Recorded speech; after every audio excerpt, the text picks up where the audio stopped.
guys, this is Stephanie. Welcome to Stephanie's Journey. For those of you who are here for the very first time, welcome. And for those of you returning, welcome back. If you have not subscribed to my channel already, I would love to have you as part of the Stephanie's Journeys family. Just click on that subscribe button below, as well as the notification bell beside that, so that you don't miss any of my videos in the near future. Today, I'm using this Crescent dough, and I'm going to make some pumpkin cinnamon rolls for the holidays. So they will be vegan. Crescent dough is vegan, accidentally vegan, as everybody says. So if you're interested in seeing how I make this, then stick around and stay tuned.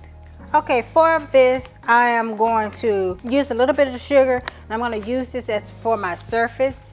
The sugar, instead of using flour so it doesn't stick, I like to use sugar when I'm cooking sweets. 1 can of Crescent dough sheets. Some pecans that I have chopped up in the bag, and you can use as much as you want, just depends on how much you like nuts, but it's going to have pecans. I have 2 tablespoons of softened butter. I have about 1.5 cups of 100% pumpkin puree and 2 tablespoons of brown sugar. This is light organic brown sugar. I have some ground cinnamon, some allspice, some pumpkin spice, and that is all of the ingredients that we're going to use. I'm not going to measure these out, I just shake them on there, so it's probably going to be maybe a teaspoon or 2 of each, but that's up to you as well. So we're going to put that to the side, and I have this to spread it on with. But what I'm going to do is put a little sugar down on my cutting board so that the dough doesn't stick to it, and it'll sweeten up the outside of the crescent rolls. And make sure you're preheating your oven as instructed. On here it says 375 or 350 for dark or non-stick cookie sheets, and I'm going to use a non-stick, so I'm preheating my oven to 350. So just gonna find the opening of this, smooth this down so we can roll it the right way. And the sheet don't have the cuts in them, you know, like when you buy the crescent rolls, it has the little cuts. This is the same thing, it just doesn't have those grooves cut into it. And if you have any openings, just pinch it back together and then just smush it out. All right. And first things first, oh, my butter is not as soft as it was. What you're going to do is put your butter on here and spread it out. You can use your hands, you can use a tool. It's hardened up a little bit because it's not as warm in here. Temperature is dropping outside, but make sure you have the butter spread all over the roll so that the sugar and stuff can stick to it. Make sure your hands are clean and your surface that you're using is clean. Okay, we have the butter spread on. Next, we're going to take the brown sugar and spread that out as well. And you actually can mix the sugar and the butter together if you like. I just always do it this way. And if you see that it's not enough, you can always add a little bit more to it if you like. I'm gonna add a little bit more so that it's on the edges pretty good. So I'm getting 1 more teaspoon.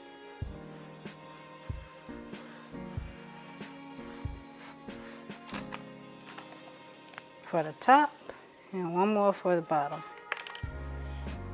Okay, now we're going to take our pumpkin puree, and not this, make sure it's not the pumpkin pie spice, pumpkin pie filling.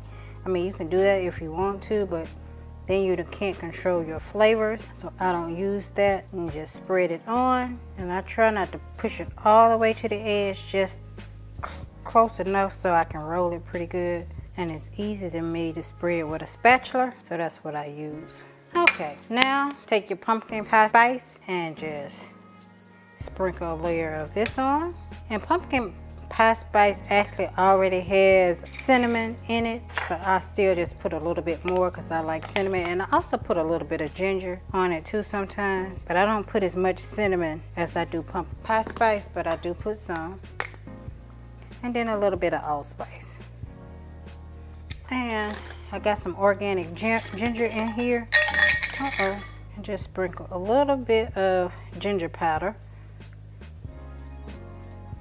on here as well, just for flavor. And now let's make sure my nuts are broken up pretty good.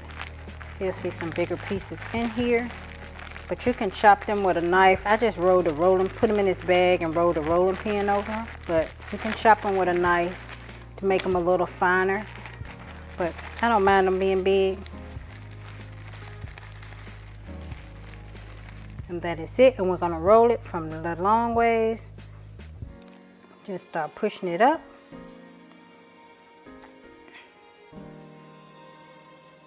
And you gotta be gentle with this crescent dough because it's a little sensitive. So just roll with your fingertips. Try not to tear it. And you see it has the sugar on the outside from where you used it. So that'll help with the sweetness. And I like to press my roll dough together. A little bit came out. That's why I try not to push it so close to the ends for that reason. Put it back in the top. Okay, and you can cut these as thick or as thin as you want. I try to cut them real thin so they can cook through the center. So I'm gonna get the pan, and I just use a regular old cake pan, and I'm gonna use a perforated knife, and I'm gonna cut it in half. Let's move the pan out the way so you can see. I'm gonna cut it in half. Then I'm going to cut that in half, in quarters rather, and then I'm going to cut each of those in half again. And it's easier if you sit them in the refrigerator and let them get a little cool, but I'm just going to do it this way. It's just fine. I'm going to make or break nothing. So you just put them in here, leave a little bit of space in between them. If you're cooking them for a family, I would say get 2 rolls for a larger family. Because these are small, and I can eat 2 or 3 of these myself. So, especially if you got kids, because they are freaking delicious. Okay, that is it, guys. What you have here, you have 8 of them. And what we're going to do is we're going to put them in the oven for about 15 minutes. 15 to 17 minutes. I like mine to be a little bit crispier on the outside, not too soft. So it's up to you how you like yours, but that's how I like mine. So I'm going to leave them for 15 to 17 minutes on 350 degrees. So I'm going to put them in the oven, and I'll be back after that to let you guys see. So stay tuned.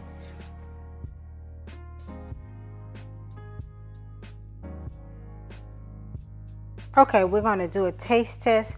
Let's let you guys see one up close. I'm going to put them apart. They're still a little warm. I let them cool off. That is what it looks like. And let's take a bite into it and see what it tastes like. Tastes just like a pie. They are so freaking delicious. They are highly, highly addictive. You'll eat 3 or 4 of these at a time. I can eat the whole pan. All I need is something to drink with, some milk, and they're so good. The pecans, whatever, let's take it to a whole nother level. And then the sugar on the bottom that you put on, and you can put more of that sugar if you want to, because it makes it crisp up. Delicious.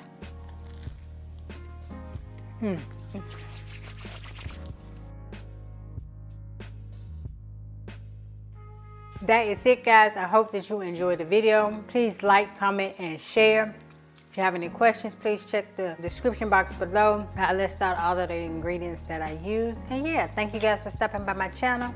I hope you enjoyed the video, and I look forward to seeing you all in my very next video. Bye-bye.